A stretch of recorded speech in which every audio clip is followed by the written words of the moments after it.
Je prends ma vie en main grâce à l'hypnose et au coaching. Nous avons le plaisir d'accueillir aujourd'hui Bülent Turan. Et bienvenue dans cette émission. Merci beaucoup. Bülent, nous allons parler du bien-être, de la motivation. Et tu es, alors juste, je vais te présenter quelques secondes et puis après je vais te laisser la parole. Donc tu es professeur enseignant de Kung Fu, champion de Kung Fu dans une première partie de ta vie.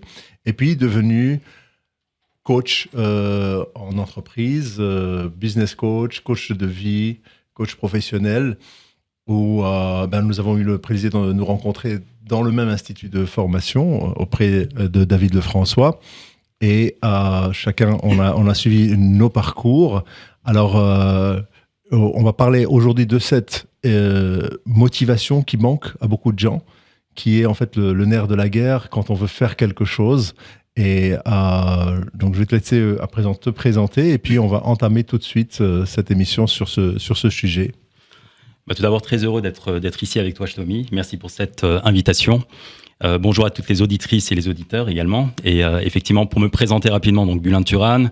Demain, je vais avoir 47 ans. Voilà pour. Bon anniversaire. Je dévoile un secret. Merci beaucoup. Merci beaucoup. J'ai eu la chance d'avoir plusieurs vies. En tous les cas, je me suis donné la chance d'avoir plusieurs vies, on va dire ça comme ça. J'ai démarré par les arts martiaux qui ont vraiment été une colonne vertébrale pour moi et qui m'a permis de faire des choses, d'entreprendre des choses qui sont très différentes que je vais vous exprimer très, très prochainement. J'ai démarré les arts martiaux à l'âge de 12 ans. Je suis rentré en équipe de France assez vite. J'ai effectivement plusieurs titres de champion, 12 fois champion de France, champion d'Europe, etc. J'ai enseigné pendant 20 ans les arts martiaux également. Donc voilà, c'est une vraie passion pour moi et c'est une passion que je continue à vivre aujourd'hui encore. Bien sûr, ouais. Pour moi et pour les autres, pour les jeunes et un peu moins jeunes. Et à côté de ça, j'ai une carrière professionnelle qui est longue de plus de 20 ans aujourd'hui, quasiment 22-23 ans, de vente en direction commerciale dans des sociétés spécialisées dans les high-tech, des sociétés qui sont plutôt connues, que vous avez souvent soit dans la poche sous la forme d'un smartphone, soit à la maison sous la forme d'une télévision. Voilà. Et depuis à peu près 5 ans maintenant, j'ai effectivement décidé de changer complètement d'orientation et de mettre en œuvre en fait ce que j'ai pu apprendre à travers le sport de haut niveau, les arts martiaux, puisque les arts martiaux c'est vraiment un code éthique, un code de valeurs, et ce que j'ai pu vivre également en entreprise et toutes les problématiques que j'ai pu voir, la pression, le stress, la gestion des priorités, enfin il y a tellement d'éléments qui m'ont moi aidé parce que je venais du monde martial, parce que je venais du monde du sport, que j'ai voulu transmettre pour les personnes et les entreprises qui n'ont pas eu cette chance, on va dire ça comme ça. Tout à fait, parce que c'est une formation mentale d'abord. C'est une discipline mentale et on le voit auprès des maîtres japonais ou chinois ou en tout cas orientaux d'où cette discipline est venue, une discipline un mental très fort quand même. C'est vrai qu'on parle beaucoup de discipline et c'est la première chose, c'est le premier mot qui arrive finalement lorsqu'on pense arts martiaux, lorsqu'on pense sport de haut niveau. Mais effectivement, il y a des codes. Il y a des codes de valeurs, il y a des codes. Alors, quand on parle de discipline, en fait, dans les arts martiaux, c'est aussi la relation à l'autre. C'est l'autodiscipline. C'est comment moi, je me comporte vis-à-vis des autres. C'est comment moi, dans mon environnement, en fait, je peux donner aux autres. Donc, il y a cette... on n'est pas dans l'égoïsme, en fait. On est vraiment dans le partage. Et ça, c'est un point qui n'est pas souvent soulevé, mais ça fait vraiment partie de la formation martiale. Oui, le partage de la connaissance, aussi la maîtrise de soi et la maîtrise de son corps. Le partage de la connaissance est effectivement quelque chose qui, pour moi, était très fort, puisque, comme je le disais tout à l'heure, j'ai enseigné dès l'âge de 19 ans, parce que j'étais l'un des profs les plus jeunes. J'étais au Cercle Maillot, dans le 17e, donc vraiment le temple des arts martiaux, en plus, qui était réputé à l'époque pour. Et pendant 20 ans, j'ai pu partager tout ce que j'ai pu apprendre. J'ai pu partager, en fait, un style de vie, un art de vie, une posture.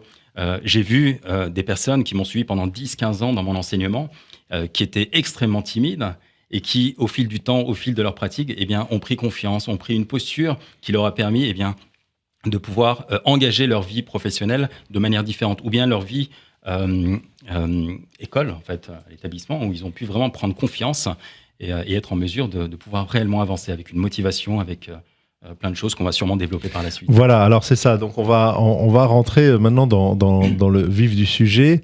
Et puis, mais avant de rentrer dans le vif du sujet, tu es alors parti en entreprise où tu as pu aussi apprendre d'autres codes Oui, de valeur ou de non-valeur et les appliquer et puis ensuite partir sur le coaching plus formel dans ton parcours d'enseignement, quoi, en tout cas. exactement. En fait, ce qui s'est passé, c'est que, en réalité, pendant toute la période où j'étais en entreprise, mon comportement était naturel, dans le sens où j'ai pas dû apprendre à gérer la pression, j'ai pas dû, parce que c'est des choses qui, pour moi, étaient ancrées déjà dans ma personnalité.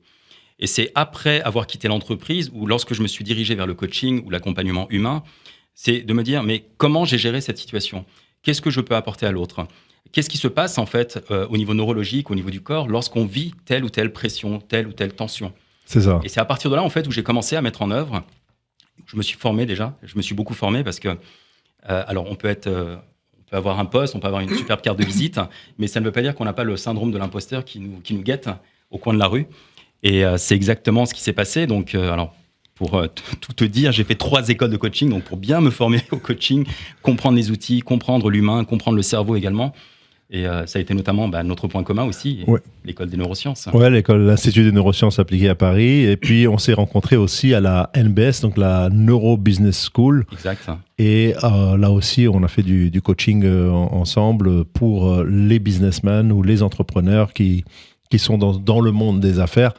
Une expérience très enrichissante et très intéressante pour moi, pour toi.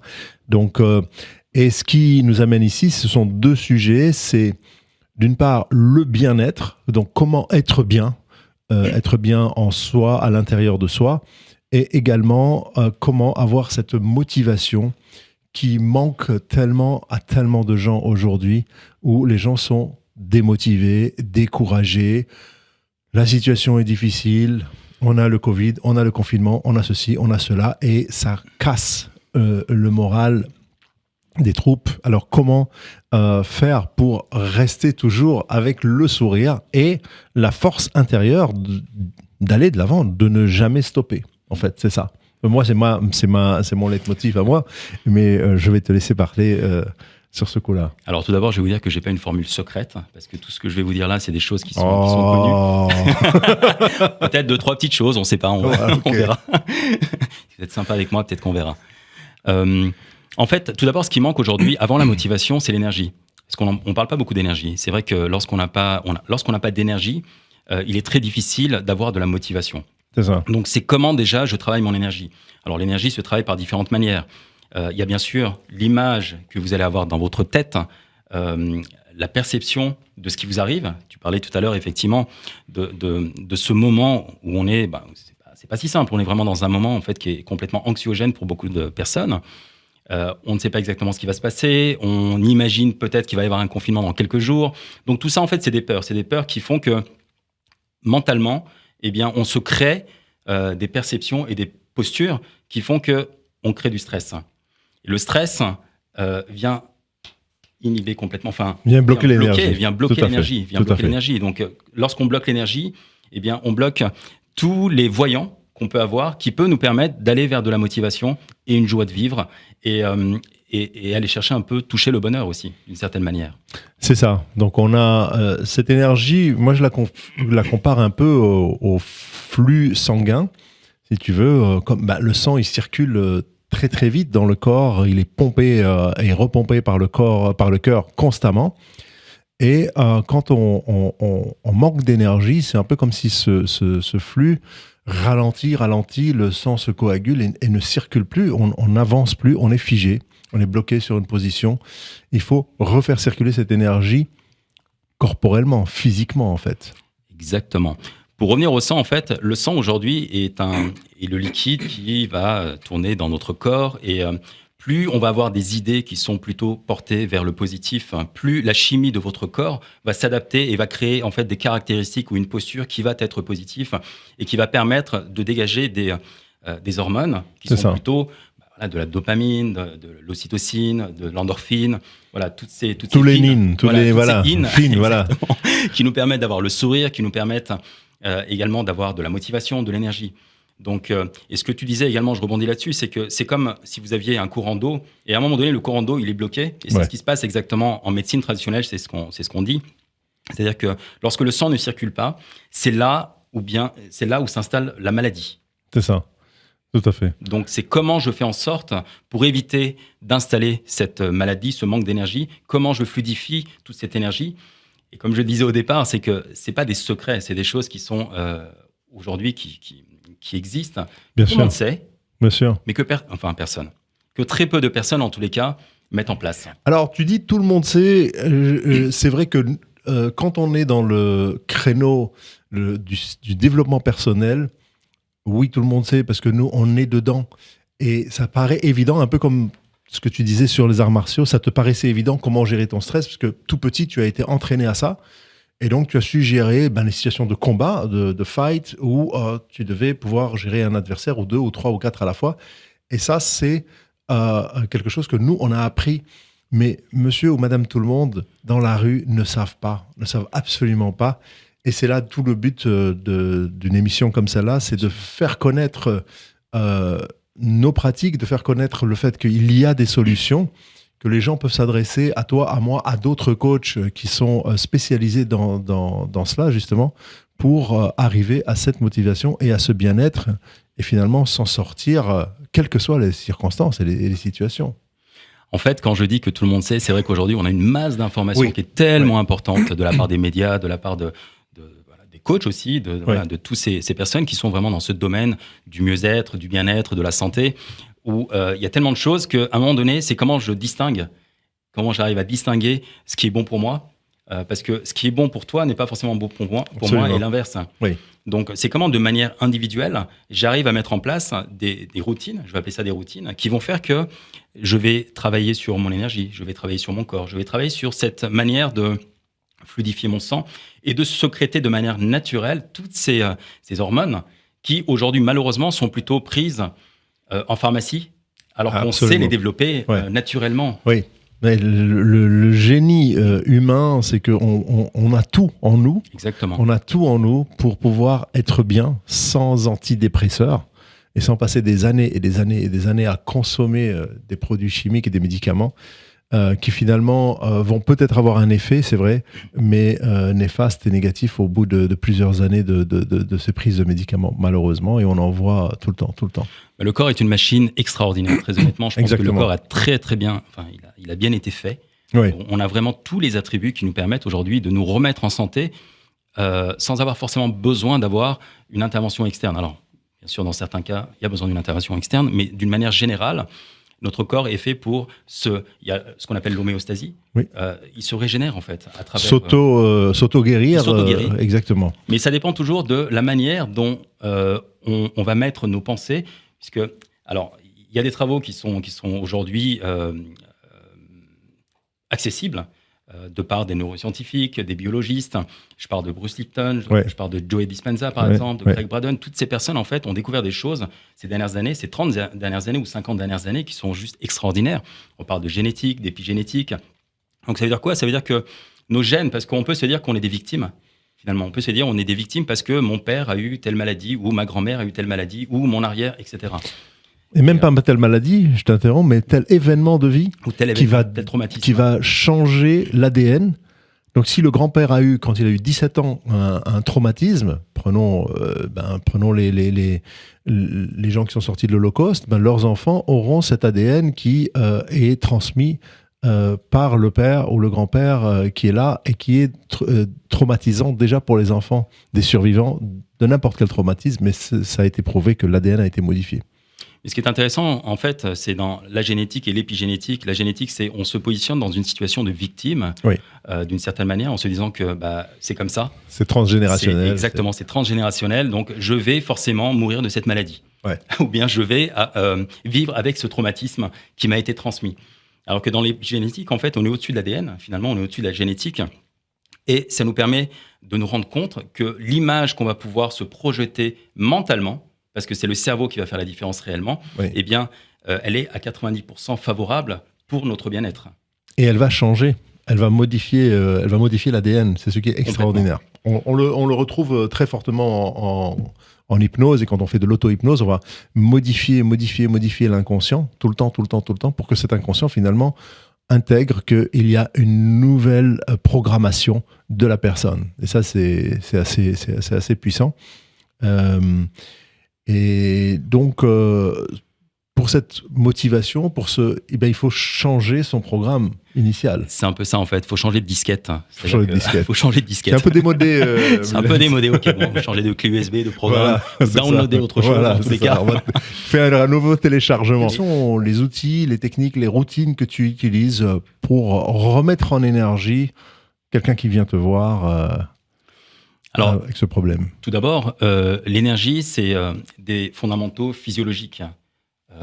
C'est-à-dire que si on a un mauvais sommeil, si on a une mauvaise nutrition, si on ne fait pas d'exercice, si on ne pose pas un peu son cerveau également pour le mettre en pause, bien sûr, eh bien, on risque forcément d'arriver en tous les cas, d'aller en direction d'une dépression, d'un burn-out, et d'être complètement en manque d'énergie, et de passer du coup par des produits annexes.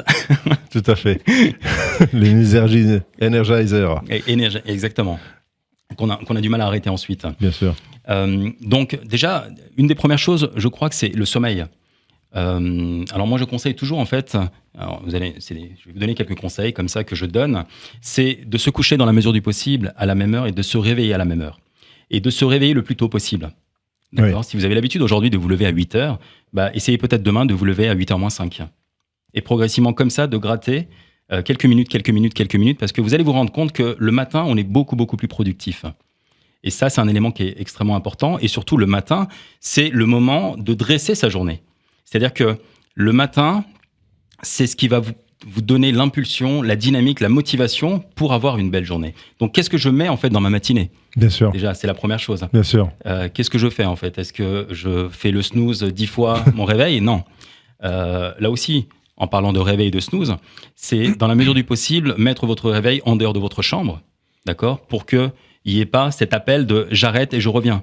Il y en a qui risquent de ne pas l'entendre. Oui, t'inquiète pas pour ça.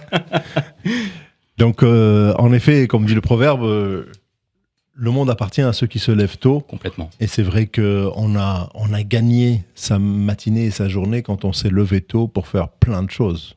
En fait, il faut se rendre compte d'une chose, c'est qu'on a tous 24 heures, on n'a pas une minute de plus les uns et les autres. D'accord ? Dans ces 24 heures, il y a des personnes qui arrivent à gérer des milliards, qui arrivent à gérer des centaines d'entreprises. Et il y a des personnes qui se disent « je n'ai pas le temps ». D'accord ? Donc, comment font ces personnes ? La plupart du temps, lorsque vous lisez les biographies des personnes qui sont aujourd'hui influentes, qui ont financièrement réussi, vous vous rendez compte que ces personnes-là se lèvent très très tôt le matin. Elles dressent déjà leur journée et à partir du moment où les autres commencent à préparer leur café, elles ont déjà quasiment fini une grande partie de leur journée. Tout à fait, c'est à fait ça. Donc c'est important d'avoir ce sommeil, cette dynamique déjà. Cette dynamique, tout à fait. Autre chose, pourquoi se coucher tôt ? Parce que en fait, on sécrète une hormone qui est la mélatonine, que vous connaissez, que vous avez sûrement dû entendre. Le cycle le plus profond du sommeil, le plus régénérateur et qui va vous mettre en énergie le jour d'après, c'est entre 22h et 2h du matin, grosso modo. Ouais. Donc, si vous êtes dans ce cycle, eh bien, vous aurez la chance de pouvoir profiter de cette mélatonine. Il y a d'autres éléments, par contre, qui sont importants également. C'est de dormir dans une pièce noire, parce que la mélatonine est sécrétée seulement lorsque vous êtes dans le noir complet. Donc, ça veut dire également que quelques heures avant d'aller vous coucher, eh bien, c'est de couper les écrans et de couper les lumières. Parce que vous avez des photos... Senseurs, exactement, au niveau du corps. Au niveau de la peau. Au niveau de la peau. C'est ça. Et lorsqu'il y a un brin de lumière, eh bien, ça dit à votre cerveau simplement, ça donne un signal comme quoi il fait encore jour. Et donc, c'est pas le moment de dormir. Alors, c'est vrai, mais tu demandes quelque chose de quasi impossible aujourd'hui. Parce que très difficile, les gens sont sur leur téléphone, sont sur leur tablette, sont sur leurs écrans au lit, en train de regarder soit les réseaux, soit une série, soit autre chose. Et automatiquement, ils ont l'écran qui aussi influence le cerveau et les yeux pour dire il fait encore jour. Et puis, ils ont cette luminosité de la lampe de chevet ou autre. Donc, pas évident de fermer les téléphones à quelle heure ? 9h du soir ? Pas évident. Tu le fais, Bülent ? Clairement, il m'arrive de le faire en grande majorité. Okay. D'accord ? Mais il m'arrive également, moi aussi, comme tout le monde, je suis humain, donc il m'arrive de faire des écarts aussi, ça arrive.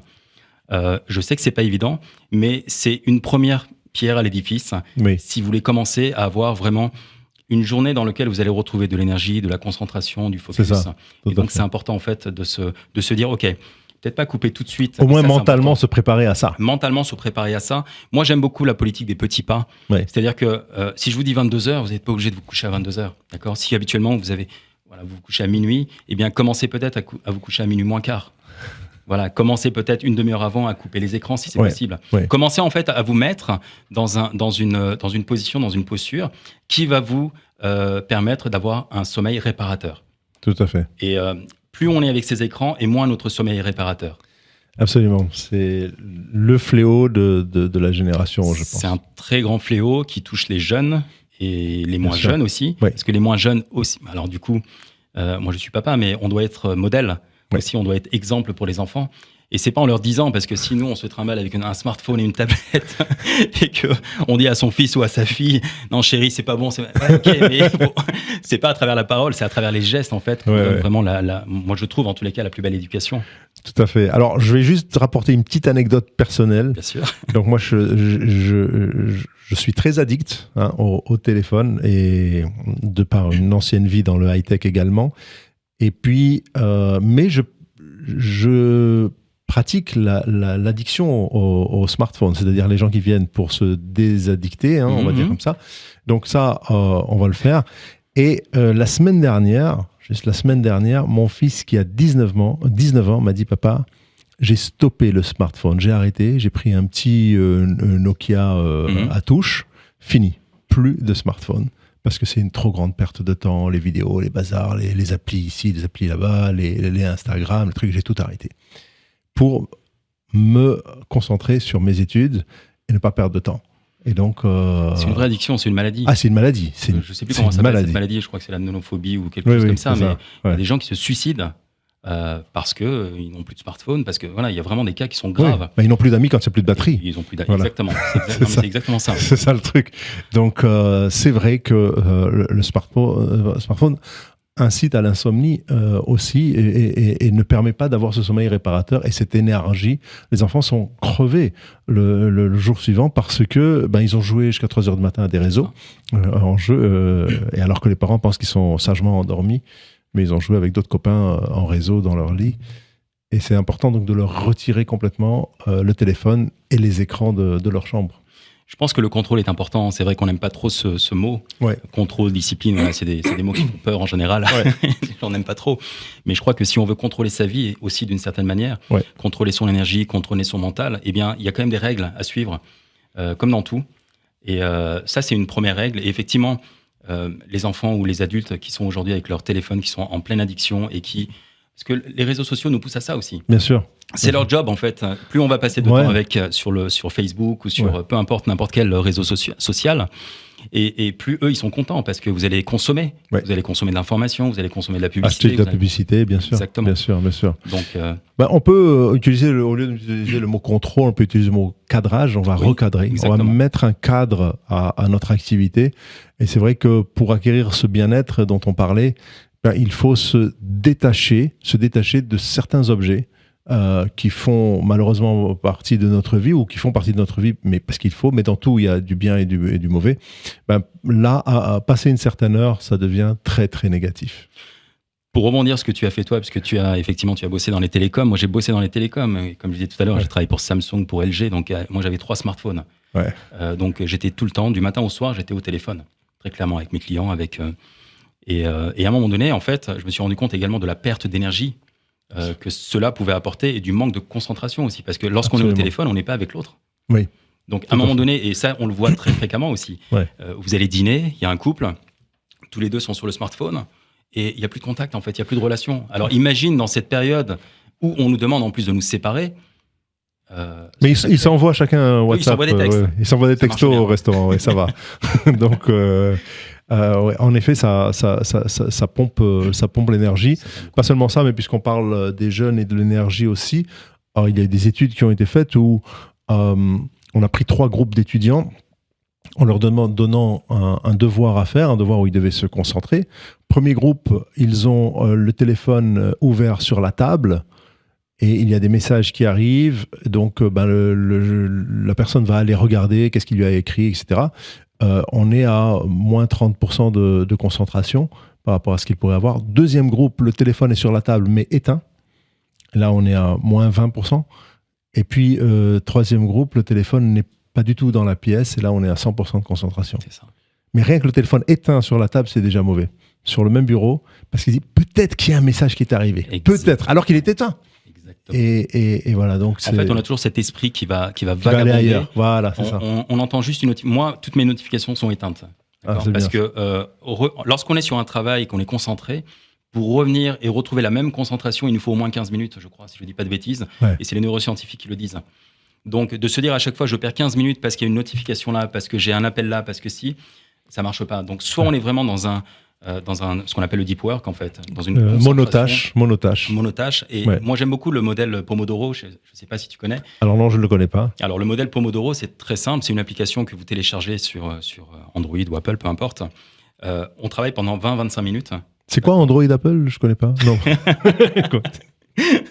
Donc, on télécharge l'application et tous les 20-25 minutes, c'est une pause et tout s'arrête automatiquement. Super. Et vous Magnifique. vous levez, vous vous détendez, vous allez prendre un verre d'eau, vous bougez votre corps. Absolument. Et ensuite, hop, on revient sur sa tâche. D'accord ? Excellent. Et c'est le temps globalement de concentration, en fait. C'est-à-dire que notre esprit ne peut pas rester concentré pendant 1 heure, 2 heures d'affilée. C'est pas possible. Donc, les tranches de 20-25 minutes comme ça, où on est vraiment concentré, eh bien, on est productif à 100, voire 120% parfois. Très bien, c'est une bonne Pomodoro. alors. Pomodoro, c'est une bien. tomate, voilà, en italien, tout ça. Oui, Pomodoro, c'est la pomme d'or. L'application, Ouais. Exactement. Il y a un autre point pour travailler aussi l'énergie qui est extrêmement important et qui vient directement agir même sur les cellules, sur la pensée, sur le stress, c'est la respiration. Alors moi, j'organise et je fais des séminaires, je fais du coaching et beaucoup de personnes aujourd'hui ne savent pas respirer. Elles respirent principalement du haut du corps, d'accord ? C'est une respiration thoracique, ce qui fait que le diaphragme n'est pas du tout pris en considération et tous les nœuds qui sont là, eh bien... Là, c'est le cœur, hein, donc, puisque Là, les tu auditeurs vois. ne te voient pas. C'est vrai mais qu'on ne me voit pas, mais... Ils te verront sur la vidéo YouTube. Donc c'est vraiment penser à sa respiration et adopter une respiration qui est plus naturelle. Et la respiration naturelle, c'est ce Abdominale. que vous avez exactement observé un enfant qui n'a pas encore subi de stress, eh bien, il va respirer par le ventre. Donc l'objectif, c'est vraiment d'essayer de respirer le plus possible et de vous concentrer sur des séquences courtes même pour réapprendre à respirer. Et vous allez voir tout de suite que vous allez réoxygéner vos cellules, réoxygéner votre cerveau, réoxygéner votre corps. Absolument. Alors, il y a plein de méthodes après. Moi, j'ai utilisé beaucoup de méthodes. J'ai beaucoup voyagé. Je suis allé en Inde, en Chine pour apprendre des nouvelles méthodes de respiration. Parce qu'il y a des respirations qui nous permettent de nous concentrer, d'autres qui sont pour l'énergie, le dynamisme, la gestion du stress. Enfin, voilà, il y a plein de types de respiration. Tout à fait. Moi, j'utilise l'application Respirelax, la cohérence Oui. cardiaque. Systématiquement, je la donne à faire et qui permet justement de diminuer ce stress et d'être plus relaxé, plus zen et de contrôler carrément les battements du cœur quand on sait le faire. Clairement.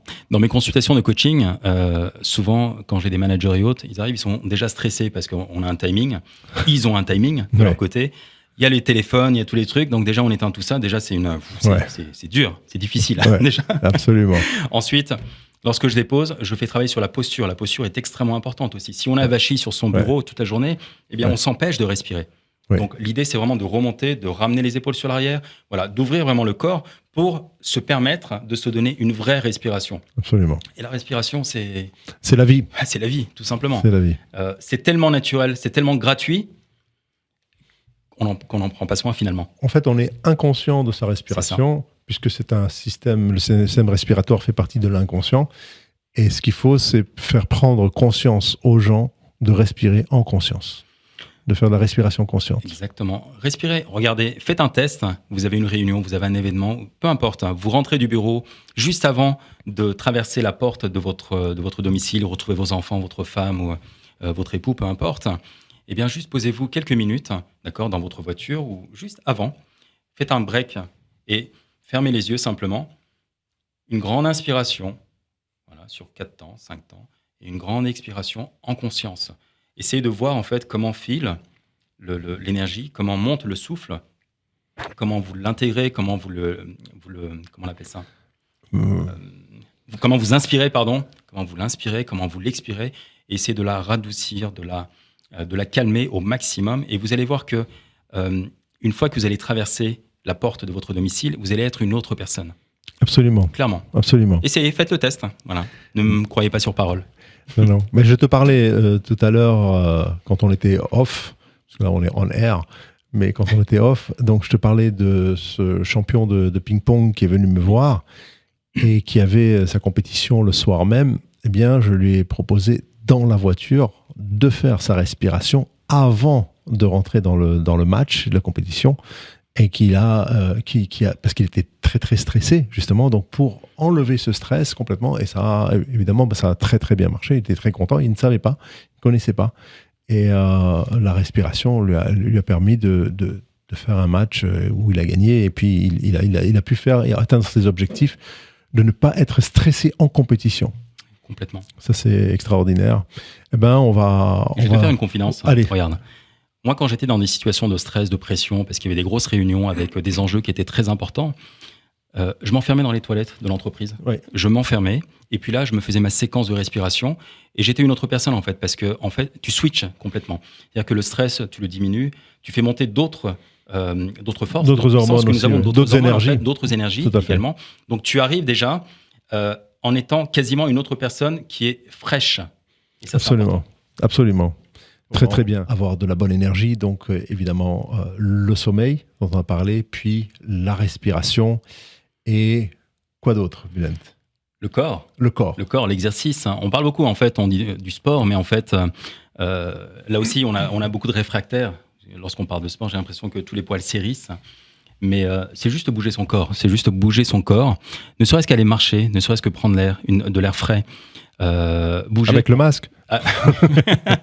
Ouais, avec le masque ou peut-être descendre un tout petit peu pour mieux respirer. Tout à Mais fait. vraiment, le corps est très important. Là aussi, en fait, la notion et la cohérence entre le corps et le mental est très importante, de trouver cet équilibre. C'est ce qui nous permet d'avancer et c'est ce qui nous permet d'être justement dans cette énergie. Et donc, le faire bouger le plus possible. On n'est pas des personnes qui sont prévues pour être sédentaires. Absolument. Et on est dans une sédentarité extrême aujourd'hui. Donc, soit on se prend en main pour bouger le corps, et c'est vrai que c'est jamais évident au départ. Tout ce qui est début, comme je le disais tout à l'heure, le sommeil, se coucher à 22h, 23h, ok, c'est peut-être compliqué. La respiration au départ, c'est peut-être compliqué. Aller faire de l'exercice, c'est peut-être compliqué, mais commencez tout petit. Commencez tout petit, à chaque fois, faites 5 minutes en moins pour le sommeil, par exemple.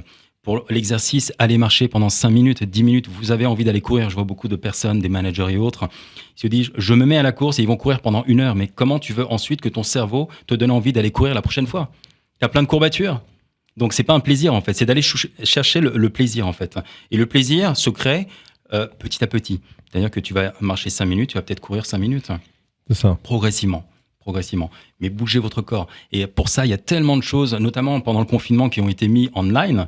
Donc, même si vous me dites aujourd'hui, j'ai pas le temps, j'ai pas le professeur on peut avoir accès à n'importe qui dans le monde avec les meilleures techniques possibles. On peut faire du yoga, on peut faire du pilates, on peut faire tellement de choses. Tout à fait. Il suffit, moi, ce que je recommande à mes clients, je vais sur YouTube et je leur dis, vous mettez fitness femme, fitness homme, exercice 10 minutes, 15 minutes, 20 minutes, vous choisissez même 5 minutes. Voilà, vous avez tout chez vous, sur le tapis de votre salon, sans bouger, sans aller dans une salle. Rien qu'un peu de cardio, un peu de mouvement. Et en 10 minutes, vous avez fait votre journée. Vous avez gagné votre journée en exercice et ça fait beaucoup de bien au corps. C'est extraordinaire. Mais faut répéter. Absolument. Faut répéter, c'est la persévérance. Répéter. C'est la persévérance qui va faire qu'à un moment donné, en fait, vous allez créer ce chemin neuronal qui va faire que ça va être une habitude. Et cette habitude va permettre d'aller chercher le plaisir. Effectivement, moi j'étais en équipe de France pendant une dizaine d'années, donc pendant 10 ans j'étais compétiteur à l'international en plus. Donc ça veut dire que j'avais un rythme de vie qui était bien dense. Mes journées étaient bien remplies. Et très souvent, avant mes compétitions, je devais me lever à 4h30 du matin. Donc voilà, pendant que tout le monde dort, moi j'étais en train de m'entraîner. Mais la répétition a fait qu'à un moment donné, en fait, cet entraînement et cette autodiscipline a créé un chemin qui a fait que c'est devenu un plaisir. Donc c'est d'arriver à ce moment qui fait qu'on bascule dans le plaisir. Et aussi, sans compter que puisque tu parles de chemin neuronal ou de neurones, plus on va faire ce sport, plus le cerveau va donc fabriquer les endorphines Exactement. qui vont permettre d'avoir ce plaisir et presque une addiction. C'est pour ça que les coureurs, ils courent chaque pas qu'ils font, ça leur donne ces hormones de bien-être qui leur permet cette adrénaline qui leur permet de continuer et d'aimer ce qu'ils font parce que ça apporte quelque chose à l'intérieur du corps qui est... C'est un shoot. Voilà, c'est un shoot. C'est un shoot. C'est un shoot d'énergie en fait. Voilà, c'est ça, exactement. Les gens ne se rendent pas compte combien... en fait, ils se disent, mais si je fais du sport, je vais me fatiguer, mais au contraire, Non. Ils vont avoir plus d'énergie. Et puisqu'on parle du corps, on peut aussi parler de la nutrition. Moins on mange et plus on aura d'énergie. C'est aussi quelque chose de très important. Alors, pour juste terminer sur le sport, combien de fois pour les personnes qui ont fait du sport, elles se sont dit je suis fatigué, j'ai pas envie d'y aller, et finalement lorsqu'elles ont quand même persévéré et ont fait leur séance de sport, elles en sont ressorties en se disant waouh, c'est génial, putain, j'ai la pêche, j'ai encore plus la pêche qu'avant en fait. C'est ça. Donc il faut vraiment se mettre dans l'action en fait, c'est rentrer dans l'action et se dire ok, faut pas se poser de questions en fait, de manière très simple, faut pas que votre cerveau limbique il vous bloque. Vous dites, OK, 5, 4, moi j'aime beaucoup cette méthode. Le Go, 5,81 Go, voilà, c'est ça. Voilà, c'est vraiment ma méthode. C'est comme le parachute. Si on commence à se poser des questions, en fait, vous allez avoir toutes les peurs, toutes les craintes, tous les blocages, tous les freins qui vont vous empêcher d'aller en direction de cet objectif ou de votre sport ou d'autre chose. Donc, je ne laisse pas à mon cerveau le temps, d'accord, de m'arrêter. Donc, j'y vais. Voilà, exactement. C'est extraordinaire cette histoire du 5,81 Go parce que je l'ai fait en séance aujourd'hui, ce matin, alors que je le fais rarement, mais je l'ai fait aujourd'hui. Et donc, la loi d'attraction, voilà, c'est extraordinaire. Il y a tout un livre là-dessus. Oui. C'est Mel Robbins, je crois, si je ne dis pas de bêtises, qui a fait tout un livre sur ça, sur le côté neuronal également, et toutes les implications qui font que, voilà, en 5 secondes, vous pouvez vraiment tout réaliser. Sans vous poser de questions. Magnifique. Oui, bien sûr, voilà. Bien sûr. C'est le cerveau qui bloque. C'est le mental qui bloque. Souvent, c'est notre mental, en fait. J'aime bien ce dicton, on est notre pire ennemi, finalement. C'est vrai que lorsqu'on veut réaliser quelque chose, on s'empêche. On s'empêche, pourquoi ? Tu parlais tout à l'heure d'inconscient. L'inconscient, c'est ça aussi. C'est-à-dire que tout ce que nous faisons viennent principalement de l'inconscient. À 95%, si je ne dis pas de bêtises, ils viennent de l'inconscient. C'est-à-dire que l'inconscient, c'est comme un enregistreur qui a commencé à enregistrer dans le ventre de votre maman, d'accord, et qui continue là maintenant, d'accord. Donc chaque expérience en fait va être automatiquement mise en place. À chaque fois que vous serez dans une situation, elle va automatiquement se rappeler du même type de situation que vous avez vécu il y a peut-être 5 ans et vous dire ok, ça c'est ok. Par contre ça, c'est un risque. Ouais, donc là on met les warnings. Tout à fait, tout à fait. C'est très puissant comme système et il faut savoir le modifier aussi quand on doit le modifier, c'est très important. Alors, on parlera peut-être rapidement justement de modifier un peu l'inconscient, mais tu parlais de la nutrition. La nutrition est un élément qui est extrêmement important. Là aussi, c'est se dire qu'est-ce que je mets, puisque notre corps, on n'en a qu'un, d'accord ? Et voilà, il faut vraiment cultiver ce temple. Et c'est important de savoir ce qu'on met à l'intérieur de son corps. Et j'imagine que vous êtes déjà rendu compte que lorsque vous mangez, lorsque vous êtes dans la malbouffe, eh bien, automatiquement et systématiquement, vous êtes en manque d'énergie. Vous êtes en manque d'énergie parce que toute votre énergie est dans la digestion. D'accord ? Donc, plus vous allez faire attention à ce que vous mangez et aux heures à laquelle vous mangez également, ça aussi c'est important, ce que vous mettez dans votre corps, ce que vous buvez.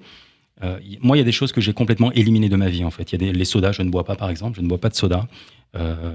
Voilà, le sucre, c'est pas quelque chose que je pratique d'une manière générale. Mais ça a été une décision que j'ai prise progressivement. Ça se fait pas du jour au lendemain. Mais les bienfaits que nous avons de faire attention à son alimentation et de prendre soin de soi, en fait. C'est ça le truc. C'est de se dire, je prends soin de moi en ne mettant pas ces déchets dans mon corps. Exactement. C'est ce que je demande aux gens qui viennent me voir. Je leur dis, vous devez être le garde du corps de votre corps. Complètement. Vous devez être le garde du corps. Vous devez respect et protection à votre corps. Donc, soyez le garde du corps. Il y a une image que j'aime beaucoup, en fait, qui est je creuse ma tombe avec mes dents. C'est un peu ça, finalement. Aujourd'hui, une majorité des maladies, l'obésité notamment, oui, le diabète, ce sont des maladies qui tuent, tout simplement, et qui nous mettent dans des situations qui sont très compliquées. Donc, c'est comment je suis en prévention par rapport à tout ça, en mangeant peut-être des aliments qui sont plus sains, tout simplement. Plus sains, tout simplement, exactement. Plus sains, peut-être bio, peut-être, voilà. moi, je donne pas forcément de marque ou de choses comme ça. C'est pas le but. Mais je pense que d'une manière générale, on sait ce qui est bon pour nous et on sait ce qui est mauvais pour nous. D'une manière générale. Tout à fait. Donc, on va surfer rapidement sur ces différents outils, différentes techniques. Quelle autre routine tu recommandes pour avoir cette motivation, cette énergie et bien entamer ces journées? Alors moi j'aime beaucoup pratiquer la méditation. Ça aussi c'est quelque chose que je pratique depuis de très nombreuses années, puisque ça fait partie du corps des arts martiaux aussi. Et j'ai essayé de l'adopter d'une manière large aussi, puisque je suis allé en Inde, je suis allé également pareil dans d'autres pays pour comprendre un peu les différents modes de méditation. Et j'aime beaucoup la méditation visualisation, dans lequel en fait on met nos émotions et on inclut nos sens. C'est-à-dire que dans la méditation, souvent, on se dit, bah tiens, je vais m'échapper un petit peu de la réalité, je vais me mettre dans une bulle. Mais finalement, c'est pas ça la vie. C'est pas de s'échapper de la réalité, c'est pas de se mettre dans une bulle, absolument. C'est de se dire comment je vais faire face à cette problématique, comment je vais faire face à ce qui m'arrive aujourd'hui. De quelle manière, qu'est-ce que je vais pouvoir mettre en avant. Donc, je me concentre et je visualise en fait les solutions qui pourraient être les plus adéquates pour répondre à cette situation-là. Et donc, j'ouvre mes sens pour ça. C'est vrai qu'on n'en parle pas beaucoup, mais dans la méditation, c'est ouvrir ses oreilles, on a des yeux, on a l'olfactif, on a plein de choses, on a kinesthésique, on a plein de choses en fait qui font qu'il faut essayer de rentrer dans une globalité et y mettre également les émotions. Et ça, c'est très important. Parce que, je pense que ce qui reste d'un événement, c'est l'émotion marquée de cet événement. Absolument. Là, si je te dis 11 septembre, tu vas me dire, putain, effectivement, le 11 septembre, je faisais ça lorsque c'est arrivé. Tout à fait, tout à fait. Donc, c'est une émotion, et c'est l'émotion qui marque le corps. Absolument. Donc, c'est d'y mettre les émotions nécessaires, positives, dans la mesure du possible, et toujours en regardant... moi, j'aime pas être un peu mode bisounours. Quand je dis positif, c'est se donner une image du possible, une image de quelque chose, en fait, dont j'ai la capacité de réaliser, d'accord ? Quelque chose qui est entre mes mains. Parce que souvent, on est stressé pour des choses qui ne sont pas entre nos mains. Et là, il faut essayer de lâcher. Et lâcher peut être également une pratique qu'on peut avoir à travers la méditation. Oui, c'est vrai, ce fameux lâcher prise, lâcher le contrôle, que les gens, ils veulent tout contrôler, et puis la vie leur apprend qu'on ne contrôle pas grand-chose, et on ne peut pas tout contrôler. Donc, on est dans une situation aujourd'hui globale, mondiale, qui fait que tous les projets tombent à l'eau d'une heure à l'autre. Et si on a projeté de faire quelque chose ce vendredi soir ou ce samedi, ça risque d'être foutu. Et puis, mais il faut savoir qu'il faut l'accepter. Il faut être dans l'acceptation de ces projets-là qui sont mis à l'eau dans ce lâcher-prise, ce fameux lâcher-prise. Oui, et puis je pense qu'il ne faut pas rester passif par rapport à ça. C'est-à-dire qu'on est dans des métiers, moi je suis dans un métier où je vois du monde, les séminaires, les conférences que je donne ou les formations. Il y en a plein, à 90%, elles ont été annulées. D'accord ? Mais c'est comment je me mets dans l'action pour changer et trouver un autre mode de fonctionnement.